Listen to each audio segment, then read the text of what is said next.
జిల్లాలో సమగ్ర శిక్ష కాంట్రాక్ట్ ఉద్యోగులు సీఎం రేవంత్ రెడ్డి చిత్రపటానికి ఎర్రటి ఎండను లెక్క చేయకుండా సాష్టాంగ నమస్కారాలు పెడుతూ నడి రోడ్డుపై వినూత్న నిరసన తెలియజేశారు. అనంతరం సావిత్రిబాయి పూలే జయంతిని మహిళా ఉపాధ్యాయ దినోత్సవంగా ఘనంగా జరుపుకున్నారు. ఈ సందర్భంగా జిల్లా అధ్యక్షులు మహంకాళి వీరన్న మాట్లాడుతూ గర్వించదగినటువంటి సావిత్రిబాయి పూలే జన్మదినాన్ని మహిళా ఉపాధ్యాయ దినోత్సవంగా ప్రకటించడం అనేది చాలా హర్షించదగ్గ విషయం. అదేవిధంగా సమగ్ర శిక్షలో పనిచేస్తున్నటువంటి 70% మహిళలు కూడా మరి సమగ్ర శిక్షలో కాంట్రాక్ట్ బేసిక్లో పనిచేస్తూ ఉన్నాం. మరి వీరికి కూడా ఒక మంచి తీపి కబురు చెప్తారని చెప్పేసి ఆశిస్తూ ఉన్నాం. గత 27 రోజులుగా మేము ఈ టెంట్ల కింద పడి ఉప్పుడి ఉపవాసం ఉంటూ వెట్టి చాకిరి చేసుకుంటూ 18 ఏళ్ళు చేసుకుంటూ వచ్చాము. మరి కడుపు కాల్చుకొని మా సర్వీసును ఈ విద్యాశాఖకు ఇవ్వడం జరిగింది. మరి 19,000 మంది సమగ్ర శిక్షలో పనిచేస్తున్నటువంటి మమ్మల్ని అందరినీ కూడా మీరు ఇచ్చినటువంటి మాట ప్రకారమే రెగ్యులర్ చేస్తారని చెప్పేసి ఆశిస్తూ ఉన్నాం. ఈరోజు వచ్చినటువంటి పేపర్లో ఒక చిన్నపాటి ఖండన వచ్చింది. దాన్ని మేము అందరం కూడా బాధపడ్డాం.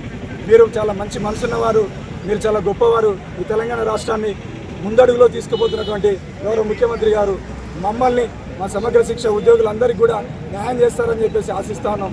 ఈ సంక్రాంతి లోపే మీరు ఆస్ట్రేలియా పర్యటనకు వెళ్ళే లోపే మాకు మంచి తీపి కబురు చెప్తారని చెప్పేసి ఈ 19,000 కుటుంబాల్లో అంటే దాదాపుగా 19,000 కుటుంబాలే కాకుండా 1,00,000 కుటుంబాల కింద లెక్కకు వస్తాం. మేమంతా మా గుండెల్లో పెట్టుకొని చూసుకుంటామన్నా. దయచేసి చేతులెత్తి దండం పెడుతున్నాం. రేవంత్ గారు మమ్మల్ని న్యాయం చేయండి. 27 రోజులుగా తిండి లేక తిప్పలేక ఇక్కడ పడిచేస్తున్న మానుకోట జిల్లాలో 33 జిల్లాల నుంచి సమగ్ర శిక్ష ఉద్యోగులంతా అగమ్య గోచరంగా అయిపోయిందన్న. దయచేసి మీకు చేతులెత్తి మొక్తాను రేవంత్ గారు, మాకు న్యాయం చేయండి. ఒకవేళ కనుక మీరు కనుక మా మీద ఎలాంటి నిర్ణయం తీసుకున్నా మాకు అనుకూలమైనటువంటి నిర్ణయం కాకపోతే ఖచ్చితంగా ఈ 19,000 మంది కుటుంబాల్లో ఆకలి కేకలు వస్తాయి, చావులు చూస్తారు. ఆ పాపం కూడా మీరు మూట కట్టుకోవద్దు.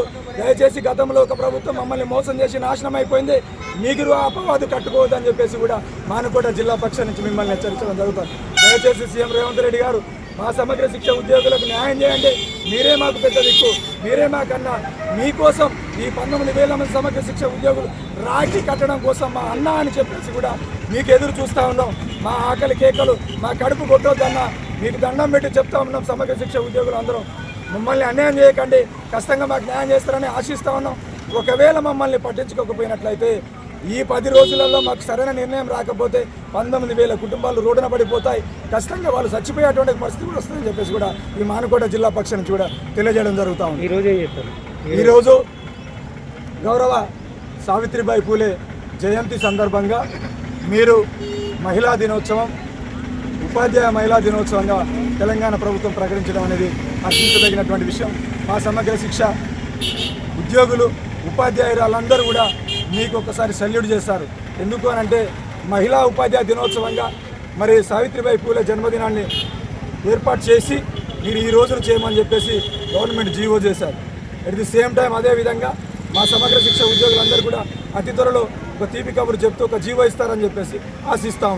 ఈ కార్యక్రమంలో సమగ్ర శిక్ష రాష్ట్ర నాయకులు భాస్కర్ రావు, ఖాదర్, కేజీబీవీ స్పెషల్ ఆఫీసర్లు సరస్వతి, సుమలత, శ్రవంతి, సమగ్ర శిక్ష వివిధ విభాగాల ఉద్యోగులు ఉదయ్, నవీన్ బాబు, గణేష్, రవి, ప్రభాకర్, భిక్షపతి, కల్పన, రాజశ్రీ, విజయలక్ష్మి తదితరులు పాల్గొన్నారు.